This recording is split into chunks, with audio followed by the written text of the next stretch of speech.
Hello and welcome back. In today's video, I am going to be using the most beautiful orange fabric to make a medieval Renaissance inspired blouse and a low-cut corset.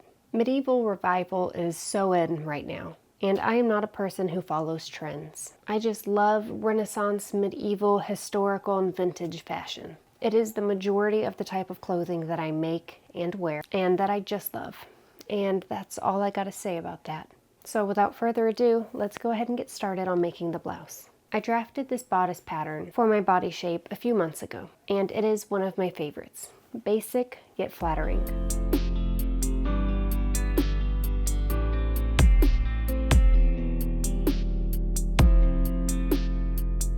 For the sleeves, I will be using the pattern from a Simplicity Renaissance dress. It is the sleeves that is going to give the look that I'm going for.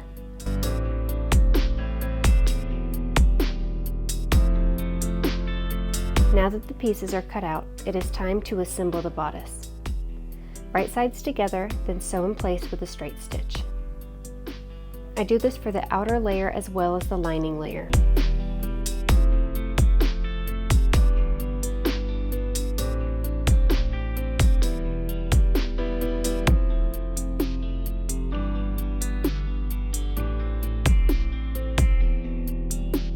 Once sewn, I press the seams open flat, then pin and sew the lining and outer layer fabric together.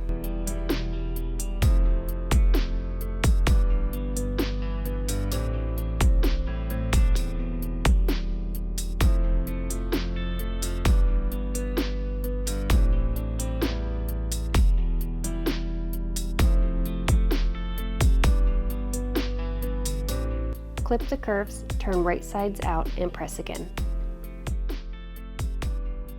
Now for the sleeves. I sew the top of the sleeve this together along the side, then press the seams flat. Before I sew the bottom sleeve onto the top sleeve, I do a double fold hem along the edge of the bottom sleeve.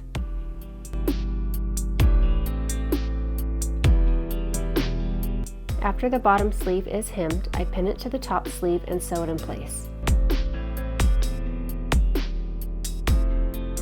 To attach the sleeve to the bodice, I pin them together at the armhole right sides together and sew.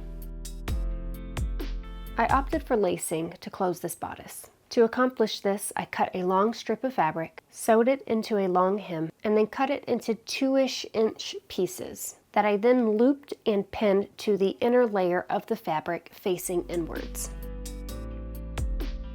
I then carefully and very slowly sewed those into place using a straight stitch. Once sewn in place, placed the outer layer of fabric over the loops and sewed it in place using a 1/4 inch seam allowance. Once sewn, I flipped the fabric right sides out and ironed flat. Off camera, I closed the bottom of the bodice with strips of fabric that I used as bias tape, but since it wasn't cut on the bias, it's not technically bias tape, but it works the same. The blouse is now done, but before we do the reveal, we still have one thing more to make, and that is the corset. Now would be the time that I would add the footage of me cutting out the corset pieces and sewing them all together. However, all of my footage, most of my footage for that is corrupted, or became corrupted, so therefore I don't have any of it. So let's assume that I did all of that, because I did, and we're going to move on to pressing the seams. Once the seams were pressed, pinned, sewed together the outer layer fabric and the inner layer fabric. I sewed boning channels into the outer layer of the fabric into the seams, and then put boning into those channels. And then I wrapped the biased or not biased tape around the edges to close the corset shut around the bottom and the armholes. Once finished, I sat down with my grommet press to add the grommets in for the lacing.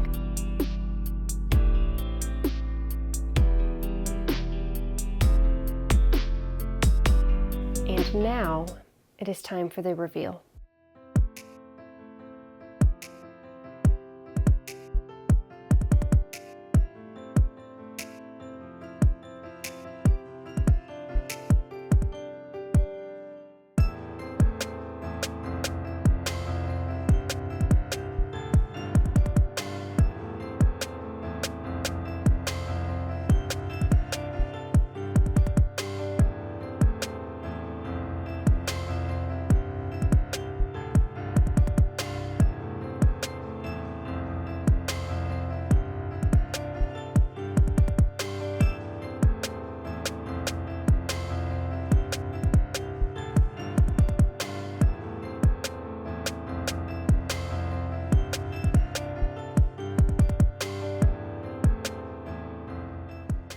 Now my medieval or Renaissance inspired blouse and corset are done. I really enjoyed making these. They came together really quickly, and they both offer some versatility to make multiple outfits with. I do have to say that my most favorite outfits were, of course, with the orange skirt. Also, my super wide-legged black pants that I made, looking good. I did not much care for the outfit with my leather skinny jeans or my denim skinny jeans. I just don't feel like it fit right.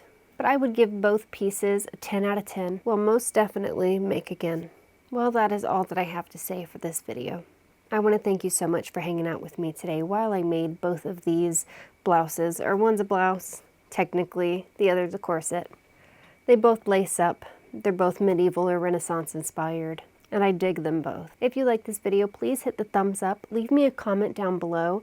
The likes and the comments and the shares really push my videos out in the algorithm, which in turn gets other people to see my videos. If you're not already, consider subscribing. I do my best to post at least once a week. And since right now it seems that I am in my medieval revival era, stay tuned because I've got plenty of ideas and there are more things to come in this genre. Well, thanks again, and I'll see you next time.